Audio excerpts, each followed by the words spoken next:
Here we go. Technical. Are there technical difficulties? Is anybody else having technical difficulties? Well, if you are, clear them up, clean the deck. It is 420 Live with Jeff Kravitz. I am here to take you away like Camé. Probably went over the heads of most people out there, but welcome everybody. It is Friday. It's the last show we're going to do in May. We are excited to, hi, Dave. I see you right there. We'll be with you in a sec. We're excited to come to you. You know, I actually told you guys I'd done over 70 shows, but I actually went and counted, and I'm only in the 60s. So I'll be hitting the 70s next week. But it's been an amazing learning experience to come to you guys. I know America is aching right now. It's just watching the news, seeing what's going on, the way people are mourning George Floyd and everything out there. I implore all of you out there to embrace not what's going on, but the fact that we need to make a radical change in the way we treat our other human beings on this planet.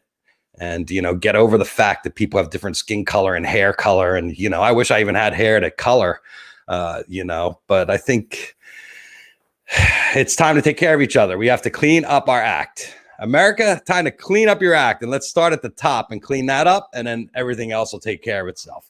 Because it's important that we have leadership that we can rely on and is trustworthy and can get us through this quarantine and get us on the other side and open us back up in a safe manner. A lot of my friends told me New York is opening back up and the Hamptons are flying and everybody's at it again and summertime's kicking in. I know everybody wants to get to the beach. Fortunately, here in LA, we have the June gloom. So I wake up in the morning and I kind of want to go back to bed. It's not even sunny out. I'm in Santa Monica, Brentwood area. And here it's not really, you don't feel like you want to go outside and hang out, which is kind of good, I guess, right now, keeping me in. And there's nowhere to go. So what we turn to is the entertainment that we make for each other. I've been coming to you now since the beginning of March. And, you know, there's a lot of people in the music industry, a lot of people out there in the business that are getting the business and have been sitting home where they're normally on the road. And places like Crew Nation have been taking care of our crew that are out there. And we have a ton of musical fundraisers coming up tonight, Friday night, actually this whole weekend, is the Live from Out There series that our friends Ben Brook over at 1111 are doing. And we have our guest today is Chromeo. Dave One from Chromeo is going to join us. Before I bring him in, you know, the exciting thing about doing a show 5 days a week is it's a crash course on all these people. And I haven't been paying attention to Chromeo. I have kids. Hard to pay attention to the things I want to see, like all the dead shows and fish shows out there. So I'm not really paying attention to what's out there. But I talked to Rich Schaefer, and Rich hit me to it, and he sent me some links. And then I start watching it. And what these guys are doing, I was laughing my ass off. My kids and I were sitting around watching the videos they've created. And I hit Rich up, and I'm ready. Rich, this is the truly best music that I've heard come out of the quarantine that is based on what's coming out of the quarantine. And I was like, I'm really excited to have Dave on. So I want to bring him in. He's sitting right here. Hi, Dave. Hello, how you doing? Hey, how you doing? How are you? Good, great. Good to see you. Let me move this. All right, cool. How's it going? Pretty good. Just about to head to the studio, actually. Yeah, you're going on very soon. Your set's today, right? Tonight. That's right. Yeah. Mm-hmm. And is it the two of you guys together? Yeah. So tonight is actually a DJ set. We play live as well, but for this particular festival, they asked us to do a DJ thing. So we DJ quite a bit as well. So that's what the program is for tonight. Yeah, well, I've seen you over the years in all different kinds of incarnations, but I want to give everybody a taste of the Quaran-tunes. I actually loaded up the Instagram here so people could check this out. Here we go.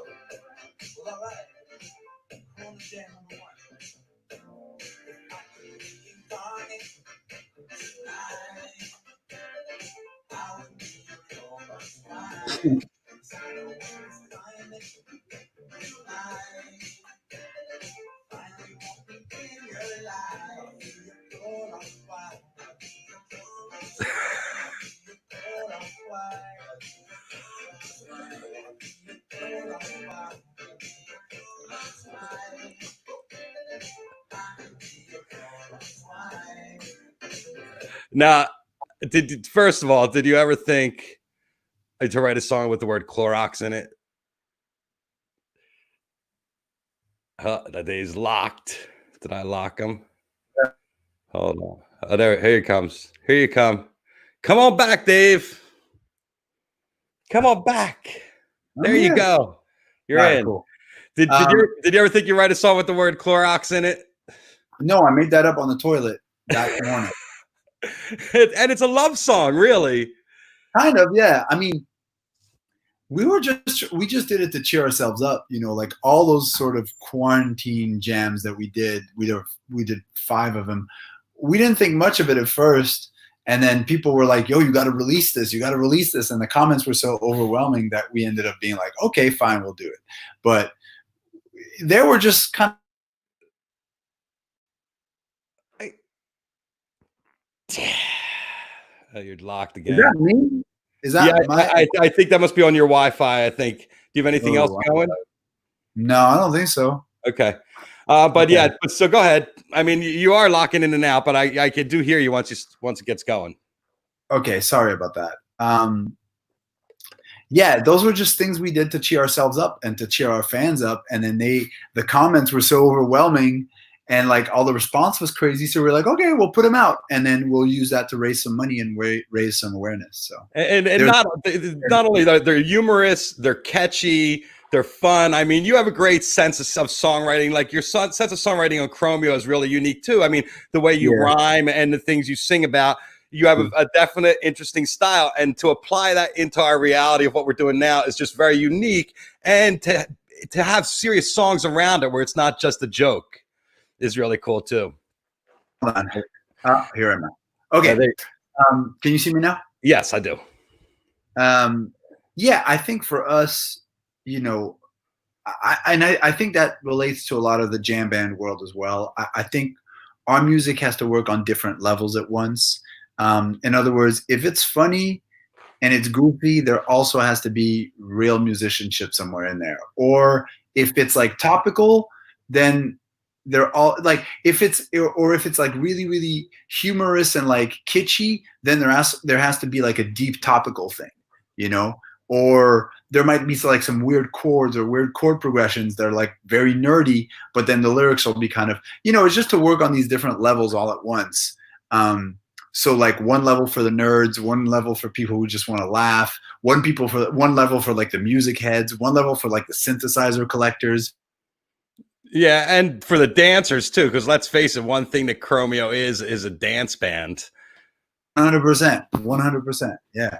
And the rest of the song, 6 Feet Away, Stay in Bed, Roni Got Me Stressed Out, and Cabin Fever, right? Yep. Those are the 5 songs. And the EP is called Quarantine Casanova.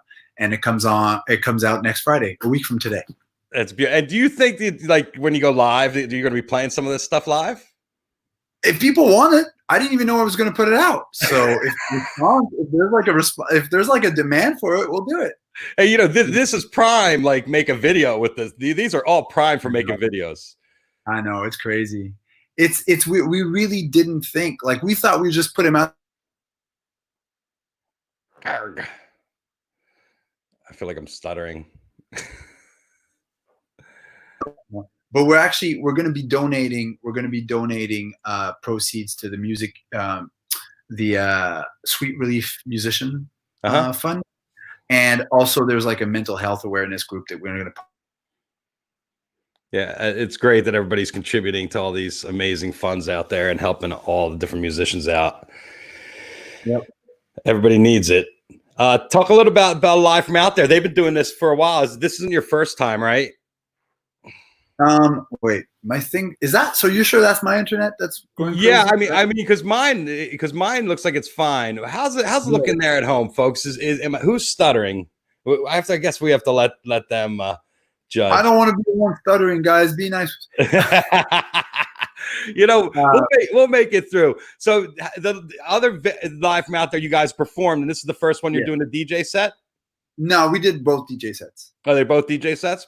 And how long is your set? What are you going to play? You going to play some of the Quaran-tunes? Oh yeah. We ended the first one with Clorox Wipe, and tonight we're going to end the set with I think we'll play Stay in Bed and Do Nothing. Stay in Bed and Do Nothing. We play a bunch of our songs in the sets and like remixes and stuff, and it's kind of a mix of what we play during our normal DJ sets, some of this stuff, and yeah, it's just a good time. It's like for people to dance in the living room, you know. Well, isn't Chromeo a DJ set mostly with you playing a track and guitar on top and the keys and stuff, or is everything live as it's happening? Big question, and I jacked them up. Am I here? Yeah, the DJ set is really us on the turntables, just playing other people's records and some of our own. And when we play live, we have like a full band setup, or we have more of an electronic setup where there's tracks, and then we're playing a bunch of instruments on top.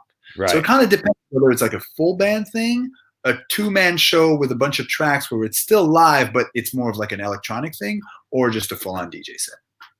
Talk about how when you started playing the festivals, from playing all the little clubs, what that was like. Was Coachella your first festival, or was Bonnaroo? I want to say Bonnaroo. I probably have the pictures to prove it too. Let's see. Coachella. I think we played Coachella first, and that might have been like 2008. But we probably played Bonnaroo that same year. I mean, we've been doing this for a while, so I don't remember. That is Coachella. That was Bonnaroo with Daryl Hall in 2010. Right. That I think that's the first time I saw you guys. Was it had to be around that time. That was a classic night. Yeah. And you guys, you're compared. Like when I went to Wikipedia, they compare you to Hall & Oates. I mean, I should be so lucky. That's a hell of a comparison. Yeah, I think it's you, Dave. I think it's your Wi-Fi. I mean, I could go try to see if I can fix it, or we can tough it out. So whatever you want. Well, yeah, well, you want go. Why don't you see if you can fix it? I'll hold everybody off for a minute. All right, and go ahead. I got you out of the stream now, so just go do your thing. Let's see what he can come up with out there. How's everybody today? As you know, Friday. Used to be everybody's favorite day of the week, and now every day's Friday, every day's Saturday, every day's Sunday. And you know, the live show, technical difficulties, they come winging at you, and you have to roll with it, right? We have to roll with it. That's right, Mel. You've been seeing Chromeo forever. That's right, 10 years. Okay, here's Dave. You're back in. You're back in and out. Maybe it's where you are in the house. It could be. Maybe that's what it is. I don't really know. Do you think it was where you are in your house?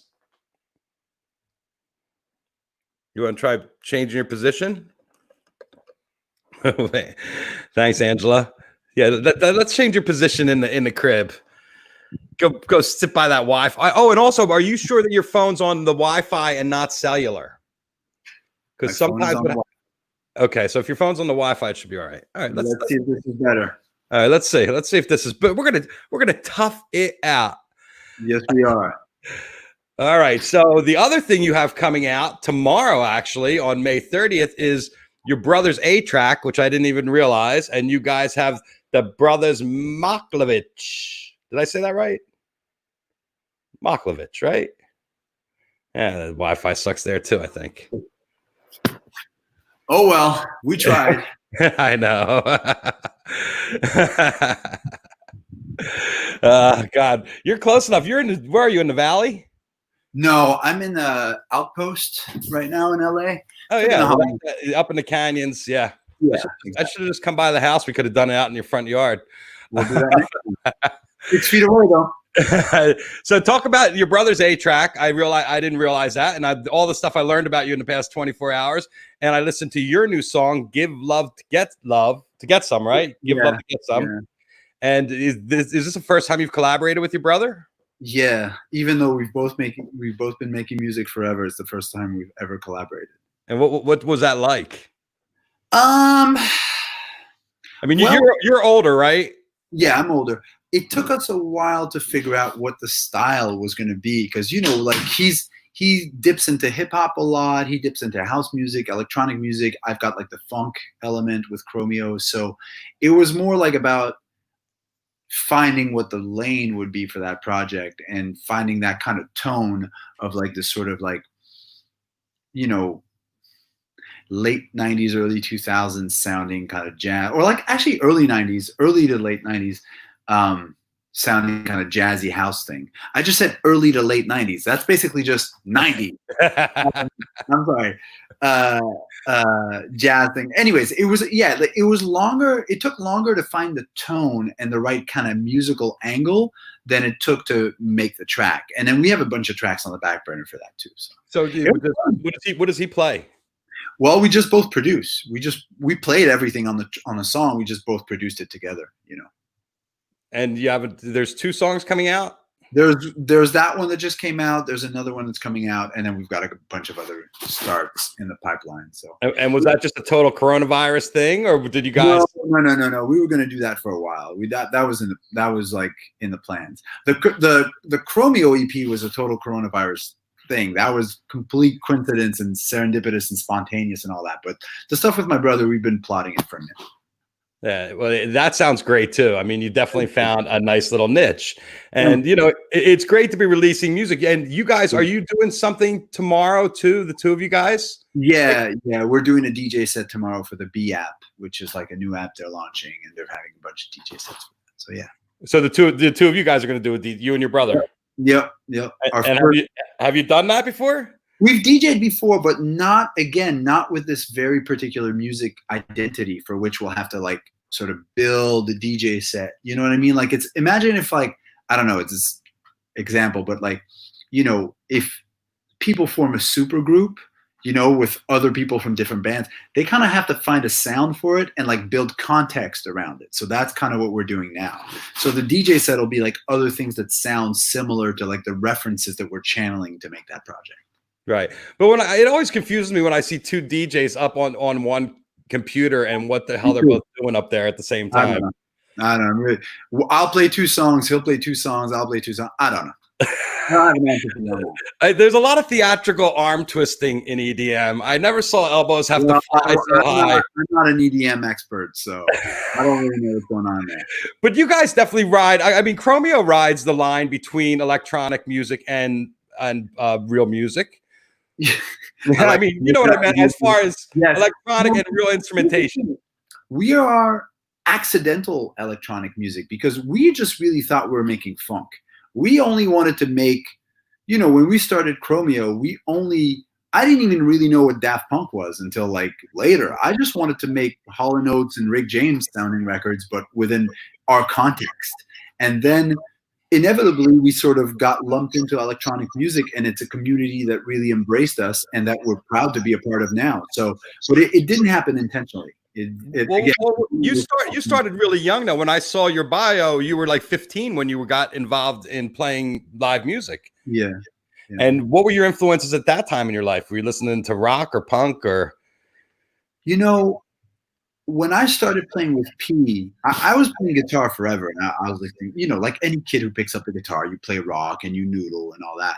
But when I discovered funk music, that's really when things changed for me as a guitar player and as a musician, I would say, because, you know, it kind of introduced me to a less is more approach where, you know, again, you grow up listening to classic rock, and all of a sudden you hear James Brown and you're like, wait, that's 1 chord for 4 minutes? And there's like a hypnotic quality, and there's this kind of this magic to how it grooves in the pocket. And you realize that the pocket and the groove and the feel and the way it can magically make you dance and want to move is just as tricky and just as challenging as the craziest guitar solo.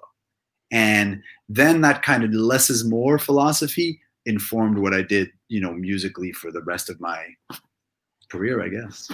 Yeah, I remember taking bass lessons and being really frustrated with my teacher being like, you mean I have to play this entire riff the whole song? Yep. I was like, that's kind of boring. He goes, that's the pocket, man. You got to get in the pocket. Right. Exactly. And it's really hard to explain what that means to a non-musician. You know, like what's a pocket? I can't explain to my mom what a pocket is, you know, but you feel it, and it's something everyone feels.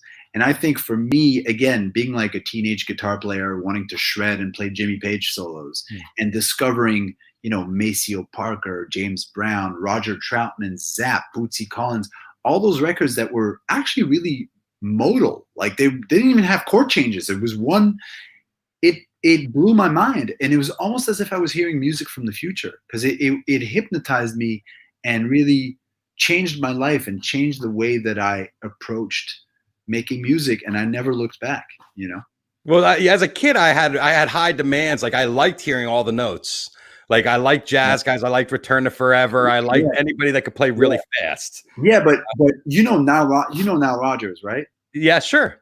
So, you know, he's kind of, as a guitar player, of course, in my genre, he's God, right? But Nile he's a jazz fusion guy. He's a guy that, like you, and I was up on that stuff too. When you play, you know, I was listening to Frank Gambale, Chick Corea, you know, all that stuff, Return to Forever. You know, it's the best. But Nile Rodgers knows all that stuff. And when he plays a Chic song or he writes a Chic song, he plays all these really advanced jazz chords, but he strums them in a way that you think they're funk chords, and he makes it sound like disco and funk, but they're all super advanced jazz chords. And again, that's what I was saying about Chromeo before. Like, I just love having those two things. When you listen to Return to Forever, it's almost like just a muso, very cerebral aspect. I like having a muso cerebral aspect that's hidden, and outwardly facing, I just want funk and disco and a good time. Right. But for people who really dig underneath the surface, there always has to be substance in there. Right. So you're saying more underlying is what gets to you, the more groove oriented underlying than the over the top showy in your face. Yeah, because in a way I find it even more challenging. I find it more challenging to make a record that's going to make a bunch of 15-year-old inebriated kids dance at a festival, but also for like this chin stroking music expert, you know, get their respect. I want both, right? I don't want a show full of chin stroking people. In a way, that's easier because it's just one thing. But I want to do both. And our eternal challenge with Chromeo is making people laugh and dance, but also getting cred from like music nerds and our heroes. You know what I'm saying? Like, we just have to have both. And to bring it back to the Daryl Hall thing, I guess we were extremely, extremely lucky that Daryl recognized that in us, you know, and he got it. He was like, you guys really know what you're doing, even though the songs are funny and goofy and lighthearted. You know what you're doing, and there's like musical value to that.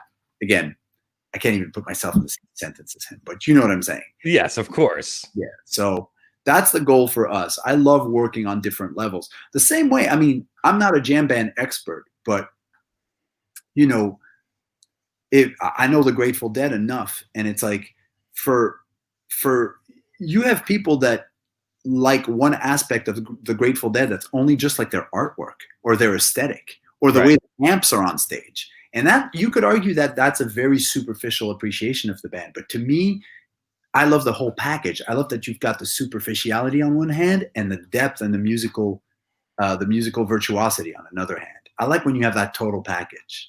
You know? Well, it's hard. Do you feel like you could deliver it every time, or there's sometimes you come up short, and sometimes when? Sure, I know we probably come up short all the time, but it's the goal.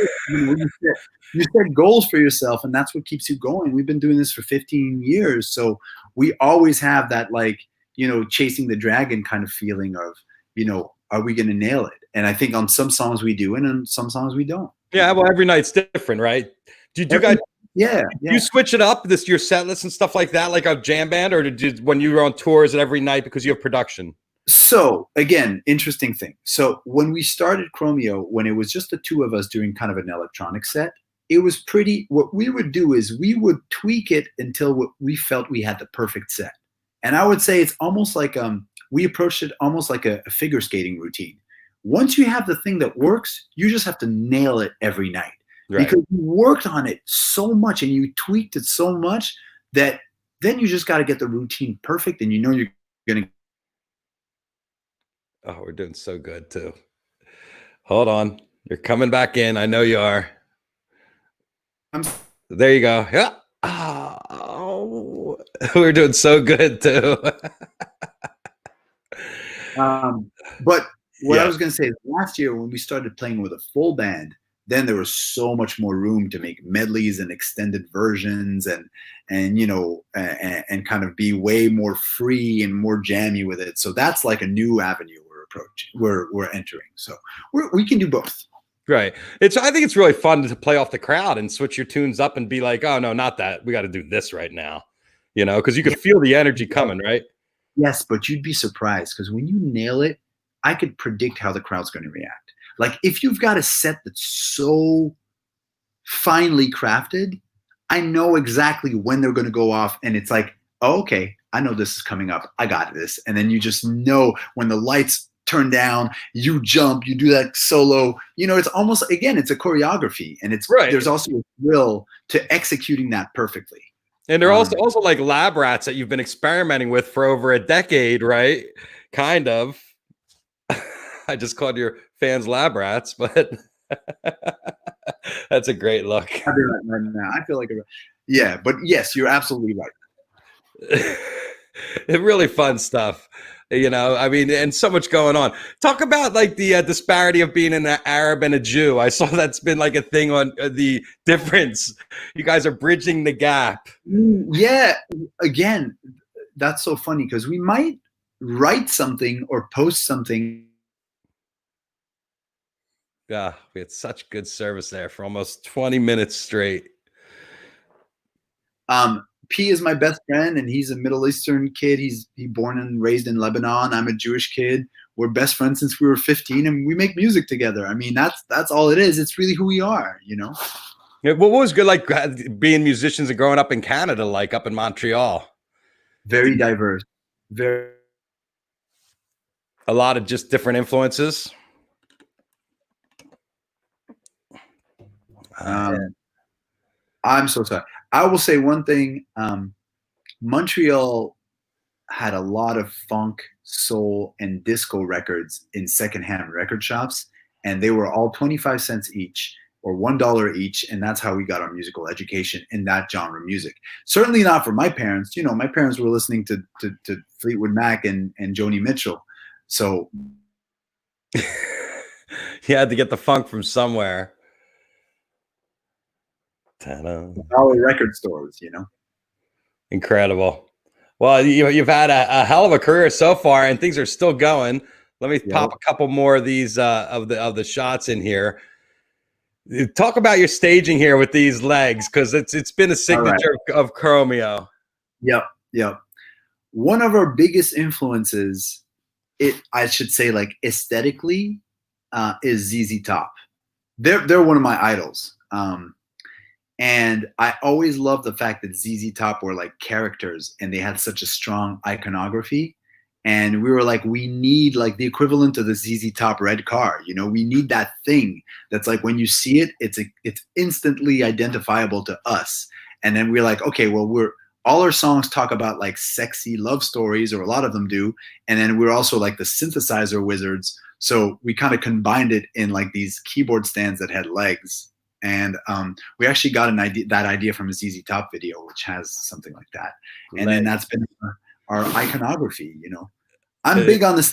I'm big on having like a look. I just think that like, I think there's no point in being in a band if people can't dress as you for Halloween. You know, you got to be a character. Well, you guys definitely got that down. Someone talking about your hair. Who's been cutting your hair during the quarantine? Oh my God. It wasn't cut. I just my fiance cut it yesterday. I don't want to say she did it. I think I pinned her up.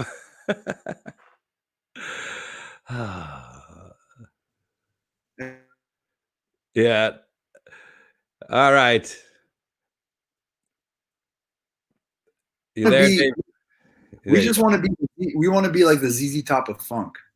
Well, I love it. And Travis Bean. I mean, that's interesting choice in guitars there. The aluminum neck. Well, is it the sound? What is it? It's chrome. We have to have chrome guitars. Chrome. Yeah, very interesting. Well, Jerry played the Travis Bean for a couple of years there.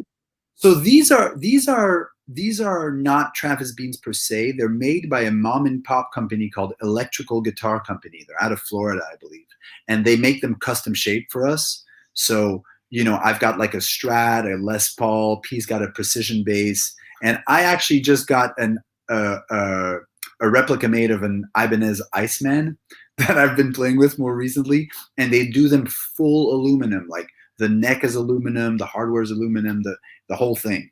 And yeah, it's the Chromeo, it's the chrome guitars. They sound well, how do you like playing it as opposed to a full, like a wood neck and like a wood body? Do you find difference with the sustain or with the warmth? The sustain is infinite. There's nothing absorbing the sound the way a wood neck would. So it's crazy. I don't use them to record, but live they're fun and they're so heavy. I don't know. There's just, again, it's like, you remember how ZZ Top had the fur guitars? Like that's yeah. I just want to leave an impression in people's minds and like, oh my God, this was crazy. You know, that kind of thing. Well, you're putting on a show. You're putting on a show, a rock show, a dance show. You're an entertainer and you're bringing your A game and you're thinking about your proof of concept and going out there every day. And I don't think that's like, I'm into that. Like I knew the Grateful Dead stickers and posters and T-shirts before I even heard a single note from them. Of course. Right? But so that shows you how important that is, because that's what lured me in, you know? By the way, I don't think I've ever heard a song by the Bad Brains. Maybe I heard one, but I know what the T-shirt looks like. You know what I'm saying? I think that stuff is important. It lures you in. It's part of a whole package. Like, I just love the whole package. You know what I'm saying? Like, it's not just how good you are on record. It's everything together. Oh, absolutely. I mean, for me, it's even more live what it comes down to when you see somebody 100%. Live, you know? 100%. Yeah. And you guys definitely have a great show and you definitely deliver. I believe this is Coachella. Looks like Coachella. What's it like at playing a legendary festival like that and stepping out on stage? Are you nervous at all, or are you just like, another day at work? Depends which one. Coachella is nervous. That one's always makes you nervous because you know everyone's watching. Bonnaroo's so much more laid back. It really depends which ones. Some of them will really stress you, and some of them are so welcoming and chill. It depends. Yeah, Coachella. I was never nervous at Bonnaroo. It's mellow. Well, and it's all your friends and people. That's the unique thing. It's everybody you know from throughout your life in the music business, as well as all the musical things. And, you know, you fit into both scenes, which is really amazing to be able to play a big stage at Coachella, the main stage at Coachella, and then also to be able to play at Bonnaroo. I mean, that's a diverse. And to play jam band festivals, too. Like, right. And we never knew this. Like, I never knew, like, I remember 10 years ago or 12 years ago, Humphreys McGee were covering our songs. And I was like, what? Who is that? You know, I never even knew, but we played Rothbury Festival when that was still around. I think now it's called Electric Forest. That was 2007 and 2008 was Rothbury. So we played Camp Bisco a whole bunch. We're into that. We're in that scene as well, especially more now that we're with the live band. Like when we're going to come back out and play with the live band, I'm like, yo, you want a 3-hour set? I got you. Well, yeah, because most of these shots, it's the two of you guys. Yeah. Oh, this is Outside Lands when you guys played it, or not Outside Lands. Sorry, Life is Beautiful. Yep. In Las Vegas. I think that's the last place I shot you. That was just recently. There you are in the crowd mixing it up. Yeah. Beautiful crowd there, all beautiful young ladies. I mean, you definitely get the girls going. Nice work. You don't get that from a lot of the jam bands. Yeah. And your look, it's just so quintessential rock star. Someone asked, what type of sunglasses does Wayfarers? Wayfarers. No. Legendary. And, you know, your crowd first with face masks. That's right. Yeah. Wow. We're early adopters, ahead of the game. Actually, I think this is the last place. Last year at Clusterfest. Was last year at Clusterfest? 2 years ago. 2 years ago. Even more. That must have been. That was in San Francisco, right? Right out in front of. There we are. They didn't have the stage there last year, so that might have been 3 years ago, man. Yeah, a minute ago, yeah.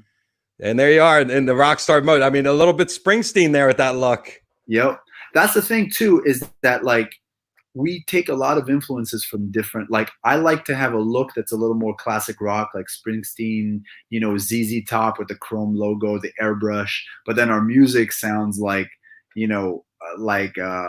Rick James meets, George Michael or something. Like I like picking and choosing because I think that's what makes it modern. You know what I'm saying? Like that's what makes it today, is that we can pick and choose from all these different influences. Hold on, we have I can't read French. Do you read French? Yeah, he's just saying, hi, Chromeo. Thank you for the sounds. And the attitude is amazing. Long live synth bass 80s funk. Is that what you're affiliate? Is that what you think people think of your music? The synth 80s sound? Yeah. You're all right with that description? I'm very much all right with that because, again, our goal was to rehabilitate that kind of music, which people looked down upon for a while. Like people thought Hall & Oates were jokes when we started, and we were like, no, these are the best songwriters. Like people thought, people still would make fun of like that 80s, like kind of like latex Jerry curl music, and we thought that it deserved as much respect and admiration as any other kind of music, and we sought to really give it to kind of rehabilitate it, and to pay tribute to it in a way that would make people see it differently. So there's one funk god you haven't mentioned in all your influences, and he's right there over my shoulder. Wait, I can't see. Who is that? Right there, playing in the Purple Rain, right there. Oh yeah, you can. That's just too much. Man, we thought about him with Minneapolis, but yeah. Yeah, Minneapolis right now, he would not be happy with what's going on there at all. I mean, it's incredibly harsh. How you're in the States? How long have you lived in America now? Almost 20 years. And you love it? I mean, California. I live in New York, but now I'm sheltering in California. So you're just here sheltering. Yeah, in the studio. I mean, I love New York. And I actually love America and all of its diversity because I visited everywhere. We toured everywhere. And of course, there's moments like now where it really rears its ugly head. And you were talking about, politics earlier. And yeah, sometimes it really rears its ugly head, but it has amazing aspects to it too. And all the music that we mentioned in this conversation is American music, whether it's jazz, funk, soul. That's American music. It's African American music. Mm-hmm. Here. So, I'm not going to be the guy who, as critical as I am of a lot of aspects of capitalism and of course the present political climate, I'm not the guy who's like, shitting on America. That's not me. Well, believe me, the people that live here are. I mean, a lot of us have a lot of issues with what's going on. So do I. But a lot of what we do is a tribute to American music and American culture, and it's like. It's weird. It's like there's the greatest things in the world, and then at the same time you'll have like this really, really discouraging. Yeah. Well, you shit. Someone once said on Twitter, I think it might have been Ezra from Vampire Weekend who tweeted that. He said, "Best plus worst equals West." Like the West, like the West is like the compound of the best and the worst. Yeah. Well, how are you taking to the California lifestyle? I mean, not that you can go out a lot compared to New York. It is what it is. I'm just trying to stay productive in the studio as much as possible. And is Patrick here? Is he here? Or he's waiting for me out in Burbank in the studio. He's setting up synth sounds. So when I show up, we're ready to go. So where do you guys record when you were recording your Quaran-tunes? Burbank. Oh, in the studio. Mm-hmm. So is that a place that he has all the time that's set up? Yep. So he lives here always. Mm-hmm. Yeah. So you guys are coast to coast. We are. Yeah. You got it split up. So let's recap because we covered a lot in and out, but the Quaran-tunes Quarantine Casanova, right? Yeah. Friday. Yeah. June 5th.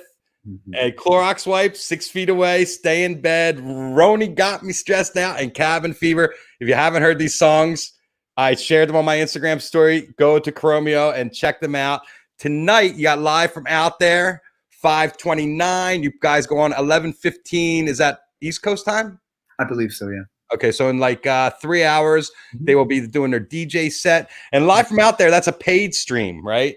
Yeah, it's a new model that people are experimenting with. So let's see what happens. See how it happens. Well, it's good because I think people are looking for ways to put money back in the pockets of the musicians that aren't going out on tour. What were your plans like around when you got shut down around mid-March? Were you guys on the road? No, luckily we were supposed to work on new music this year, and we only had a couple of DJ sets per month. So of course it's hurting us tremendously, and basically, the majority of our income is gone. But luckily, it's not like we had an album rollout. Right. And are you working on other new music besides the Quaran-tunes too? Of course, yeah. Many And different. how far along are you in that process? We've got a bunch of stuff. We just started our own label, and we are producing for other artists and building that. So that like got launched about a month ago. There's like a bunch of stuff. Like we're producing for other artists on our label. We're working on at least like 2 different Chromeo records at once. We got the Quarantine Casanova stuff. So there's a lot of output right now. And you got the Brothers Macklovitch with A-Trak and Give Love to Get Some, and that comes out tomorrow also, right? Yep. So you got a busy weekend. It's already out. It's already out. Oh, it's already out. The song's Yeah. out. It's a 2-track. Is it a 2-track? See, Just one. Just one.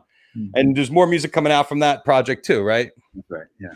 You're a busy guy, Dave. We really appreciate your time today. Thanks for having me. Sorry for the technical difficulties. Hey, you know what? We got through it. The majority, I think, Yeah. worked. And hey, I've had it all happen to me. When you go live, Yeah, you're putting your life on the line, literally. That's right. Well, But thank you so much, man. I appreciate your patience, and I look forward to seeing you guys later. Thank you. Take care. All right, there you go. Dave won.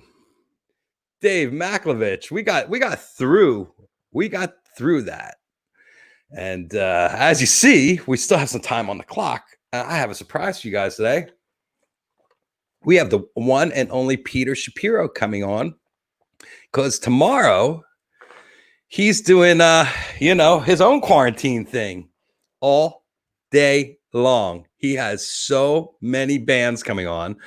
So Pete's going to give us a call in a couple minutes, and we're going to talk to him. While I have your attention, I will tell you that we are winding up May as Mental Health Awareness Month. Backline Care has been instrumental in helping musicians that could be in a difficult place in these difficult times find some relief. So if you have a couple dollars to donate, I know everybody's pulling your money every which way, but Hillary Gleason, the fine folks over at Backline Care, Hillary's going to be on. Everybody's going to be on Quarantine Comes Alive tomorrow. Ari Fink, our friend Ari Fink, is hosting. Solo Pipe. I have to see if our friend Dave wants a solo pipe, but we got Solo Pipe sending out, and I'm having a meeting with them on Monday, and those guys have some great new products. And our friends Ashers.com, Ashers Chocolates. We all need chocolate. Let me tell you, I've been eating so much chocolate that I'm starting to pack it on. Between my chocolate addiction and my ice cream addiction and my kids baking. I mean, I don't know who else is baking out there, but Katrina has the sourdough down to a T. It's freaking delicious. But it's like every day, it's like, here, Dad, try this one. Try that one. So now I'm sourdough'd. But Asher's, we're working on a chocolate bar, a 420 live chocolate bar. The excitement never stops. Kids, it's one thing after another. Oh, thank you, Karen. That was your fave so far. Dave was really good. I wish I could do something about the technical difficulties, but yes, Nina, we love the Ashers. Dora, thank you for tuning in today. It was really nice to have the Chromeo fans come in. That is the best thing about doing the show, is being able to talk to all the different new folks out there. Matt, I'm sorry I didn't see your question because we got so into conversation that and this was something else I wanted to talk to him about too, because he was just in Minneapolis. But stuff happens. It's quick. Ladies and gentlemen, calling in from the great state of New York City, Peter Shapiro. Beautiful, rainy. You're on the rooftop. I'm on the roof. I came up for the roof. I got up here. It's raining. That's not the way. Rolling Stone told me that's where you play hockey with your kids. That's on the, there's some, there's nothing like a little roller hockey. My kid actually has learned to roller hockey during the quarantine on the rooftop. Is New that York is that City rooftop? Yeah, safe? Is that safe? sitting around here. I don't know if it's safe, but it's what we do. How you doing, Pete? Here's New York City. Oh, look at that. City's so nice, they named it twice. How are you, brother? It's good to see you. It's good to see you. Tell us, you got a big event tomorrow. How many Quarantine Comes Alive? What time are you starting? Where are people watching it? It's funny. I love you because you were like, yo, I want to talk about your big event tomorrow. We're doing Bobby and Phil Sunday night from Radio City with Trey. Do you remember from a couple years ago? Yes. I thought that's you. Quarantine Comes Alive. This is funny, dude. Yo, that's fucking not me. That's Kunj. Oh, that's so That's funny. Live for Live Music. Oh, how did I think it was you? I thought it was you. All right. Tell me about I can Bobby still and Phil talk then. about it. Tell me about Bobby and Phil. We'll talk about Bobby and Phil. It's such support. And I'm just, wow. It's really raining. That was funny, though. Quarantine Comes Alive. So that's Live for Live. They're awesome. And Kunj, who does that stuff, and he's doing a lot of cool collaborations. But I'm not doing that one, but I am getting poured on. But I'm doing Sunday night, Bobby and Phil. We did them a couple years ago at Radio City. And they did the duo show. We did 6 shows. 2 at Radio City, 2 at the Chicago Theater, and 2 in Boston at the Wang. And one of the really special nights was the second night at Radio City. It was March 2018. Trey came and sat in. And we're going to show that on fans.com where we've been streaming stuff Sunday night. And we're going to stream a Billy String show tonight from the Capitol Theater. And, we're doing our best. It's not quite the same as doing shows, but now we're streaming and we're standing in the rain. I love it. You're live streaming and it's streaming on your head. Wow. That's what happens when Kravitz. We go black. We're going black. We go black. Wait, my phone's going nuts. Yeah, you probably just soaked it. Hold on. I'm holding. Here, I'm gonna take you out. I'm gonna take you out so I can see you. There you go. You're back. So it's lightning and shit. Like, it's crazy. Pete, I know you. I know you're a brilliant business guy, but I wanted to talk about your latest idea on bringing fried chicken to Nashville. Yeah, we're gonna open next week on Monday at Brooklyn Bowl in Nashville, and it'll just be the restaurant. Won't be any shows, but it'll be the beginning. And we're pretty excited. 5 p.m. if anyone's nearby and wants to drive. We're going to open Brooklyn Bowl Nashville for the first time Monday.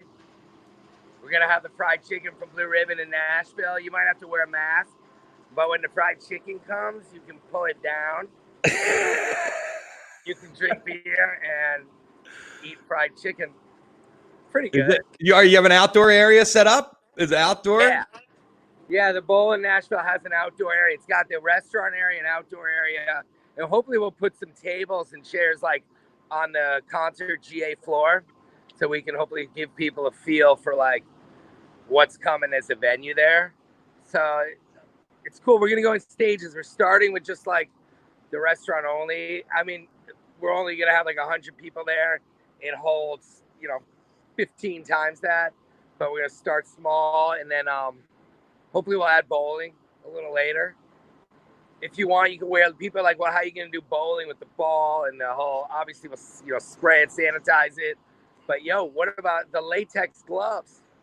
When you're bowling, when you clap it, get the chalk, the gloves.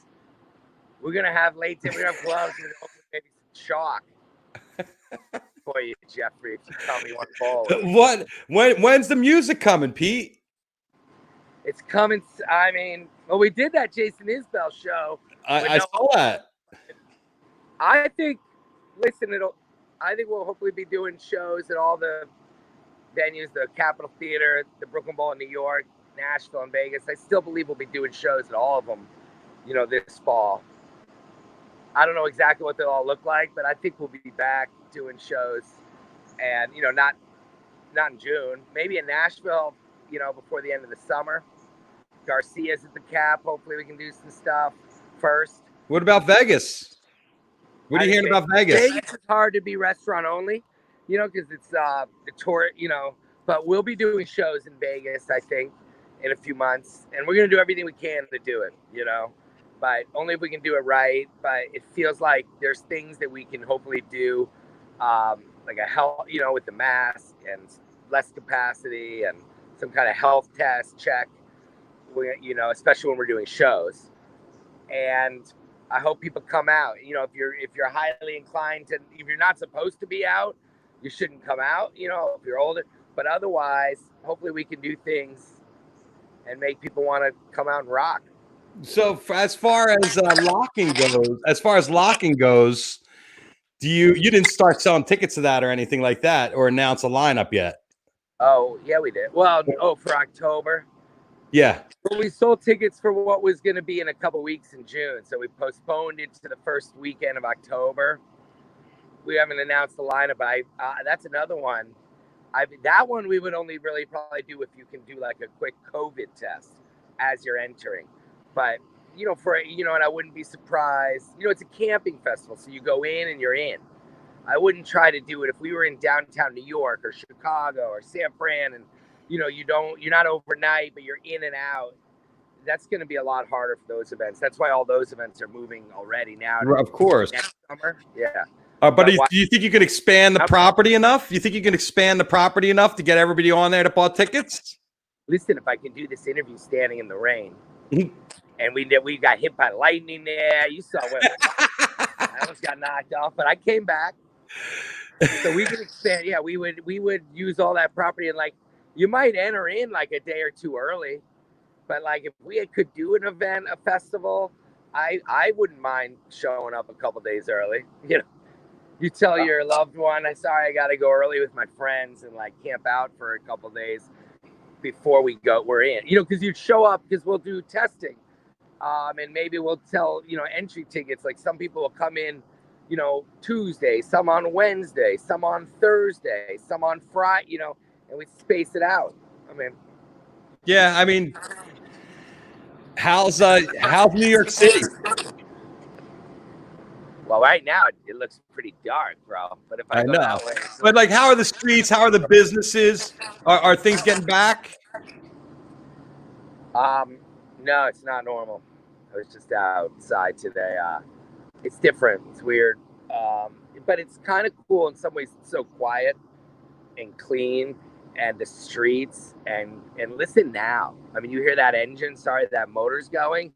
But for everyone, like New York City, usually on a Friday night at 8:00, there'd be noises and honking and people, and I don't know if you can hear this. I don't know if you can hear the quiet.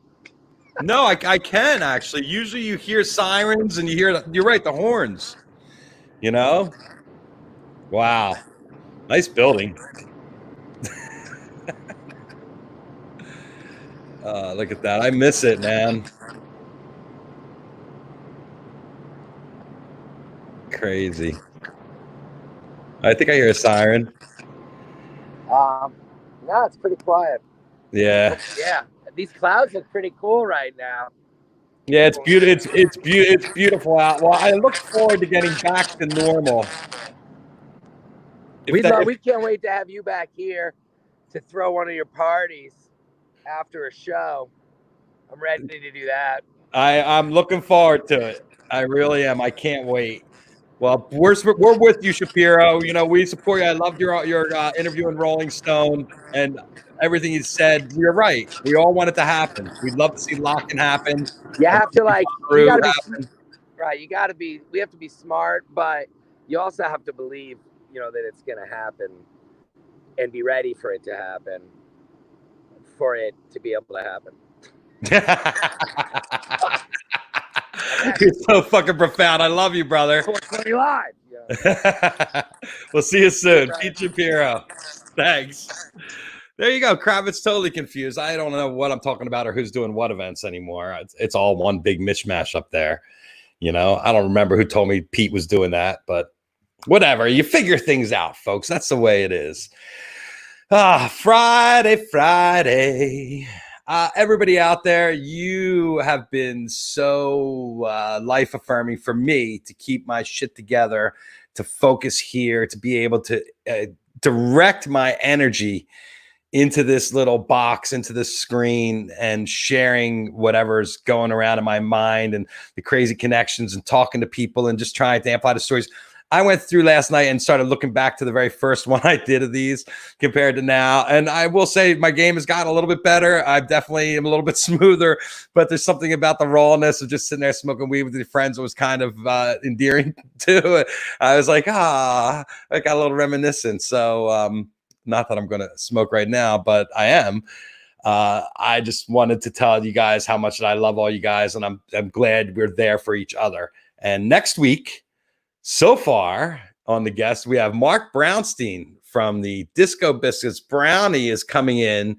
He's also doing these lesson masters with Alicia Carno. Alicia's going to join us also and talk about their new business together. I am talking to some people about doing a very unique dinner and a movie with one of the first families of our favorite band. So we're working on that. If not this week, maybe next week. And I'm talking to my friend Andrew Chasen about bringing one of his celebrity chefs in. We have the funk, more funk next week with Turquoise on Thursday. And I'm still filling up the Friday slot. But you know what? It's been a ton of fun. It's great. I love being able to interface and meet people and see their projects. Dave was totally inspiring today. I love his Quaran-tunes, quarantine music. Make sure you check them out. They're getting ready to go on right now. Hold on. Where is that? That's live from out there. They're on 11:15. There's bands all weekend. You pay $50 and it gets you in all weekend. They have some amazing performances to check out. It's a new thing. And, it's not a bad thing to help pay. You also have the Quarantine Comes Alive that Ari Fink is hosting. And we have a ton of friends. All of our friends from the scene are performing on that. So check that out. The Brothers Macklovitch, their new song, Give Love to Get Some. That's the May 30th debut. That's out. So many good things out there for you folks. Keep it rolling. Keep the love rolling. Take care of yourselves. Take care of each other. You know how this works. Medicate. Hydrate. Stay off the sugar. I say as I ate brownie and ice cream last night. It was so freaking delicious. Kiki, I was playing the guitar. She's like, Dad, your belly is that guitar. You can really see. And I'm like, yeah, I'm packing it on. My pandemic pack on. Hopefully the beach, once we start moving and getting out, moving and grooving, that'll come right off. Peace, love, happiness for everybody out there. Here's the hug. Boom. Have a great weekend, everybody. We will be back here Monday, 4:20 p.m. Pacific time. Tune in for your daily dose of Kravitz. If you're not sick of me yet, don't worry. You will be by the time I'm finished here. Have a great weekend, everybody.